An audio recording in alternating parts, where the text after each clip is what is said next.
শিক্ষার্থী বন্ধুরা, আজকে আমি সপ্তম শ্রেণীর গণিত বইয়ের অনুশীলনী 2.2 সমানুপাত লাভ ক্ষতি থেকে 1 নম্বর প্রশ্নের সমাধান করে দেখাবো।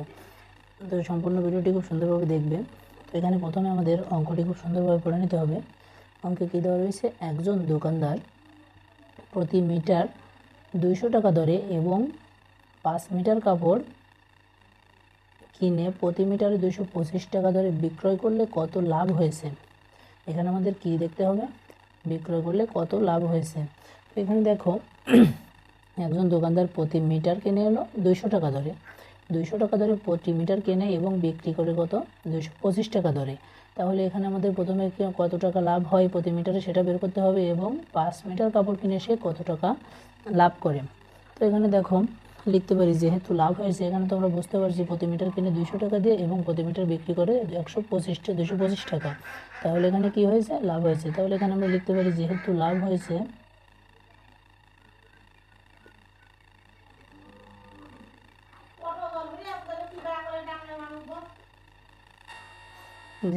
হয়েছে তাহলে লাভ কত এখানে, তাহলে আমরা লিখতে পারি লাভ সমান সমান আমার কত টাকা ছিল, আমার বিক্রয় করেছিল কত টাকা দিয়ে, 225 টাকা, এবং মাইনাস কিনেছিল কত, 200 টাকা। তাহলে 225 টাকা থেকে যদি 200 টাকা বাদ দিয়ে দিই তাহলে কত থাকে, 25 টাকা।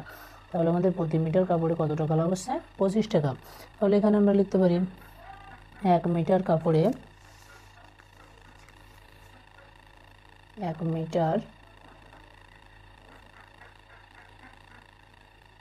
মিটার কাপড়ে আমাদের কত টাকা লাভ হয়, 25 টাকা। 1 মিটার কাপড়ে লাভ হয় 25 টাকা।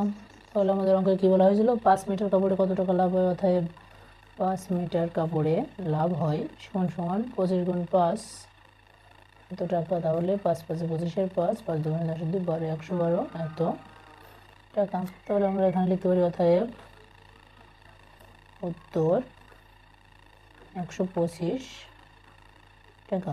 আশা করি তোমরা খুব সুন্দরভাবে অঙ্কটি বুঝতে পেরেছো। তো এবার আমি 2 নম্বর প্রশ্নের সমাধান করে দেখাবো। তো 2 নম্বর প্রশ্নে কী দেওয়া রয়েছে,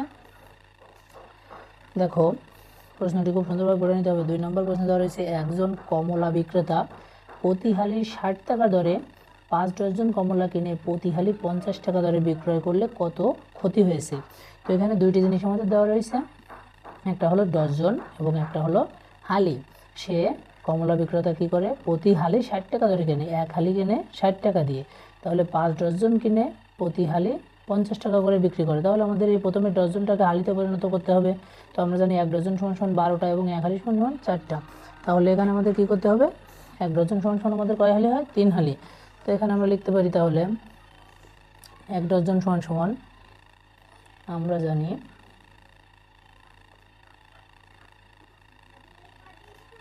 1 ডজন সমান সমান 3 হালি, 3 4 12। তাহলে 1 ডজন সমান সমান আমাদের কয় হালি হলো, 3 হালি। এবার তাহলে এখানে কয় ডজন কিনেছিল, 5 ডজন। তাহলে এখানে তাই 5 ডজন সমান সমান 3 গুণ 5 সমান সমান 15 হালি। তাহলে সে কমলা বিক্রেতা কয় হালি কমলা কিনেছিল, 15 হালি কমলা কিনেছিল।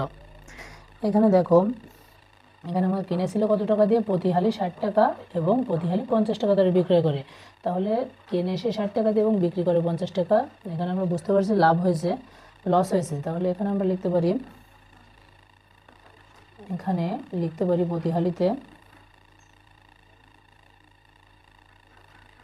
প্রতি হালিতে ক্ষতি হয় সমান সমান কিনেছিল কত টাকা, 60 টাকা এবং বিক্রয় করেছিল 50 টাকা। তাহলে এখানে প্রতি হালিতে কত টাকা লস হয়েছে, 10 টাকা। তাহলে এখানে দেখো প্রতি হালিতে কিন্তু 10 টাকা তার লস হয়ে গেছে। তাহলে এখানে সে কয় ডজন কিনেছিল, 5 ডজন, মানে এখানে আমরা হালিতে পরিণত করে নিয়েছি, সে 15 হালি কমলা কিনেছিল। তাহলে তার প্রতি হালিতে লস যাচ্ছে হলো 10 টাকা। তাহলে এখানে আমরা লিখতে পারি, এক হালি কমলায় লস হয় সমান সমান 10 টাকা। তাহলে সে কত হালি কিনেছিল, 15 হালি। তাহলে 15 হালি কমলায় লস হয় 10 গুণ 15 টাকা, তাই 150 টাকা। তো দেখো আমরা কিন্তু 15 কমলায় সে 5 ডজন কমলায় কত টাকা লস ক্ষতি হয়েছে সেটা বের করে ফেলেছি। তাহলে এখানে লিখতে পারি 5 ডজন কমলায় ক্ষতি হয় সমান সমান 150 টাকা। এটাই কিন্তু আমাদের অ্যান্সার। আশা করি খুব সুন্দরভাবে বুঝতে পেরেছো। তো পরবর্তী ক্লাসে আমি 3 এবং 4 নম্বর প্রশ্নের সমাধান করব। সে পর্যন্ত সবাই ভালো থেকো, সুস্থ থেকো। ধন্যবাদ সবাইকে।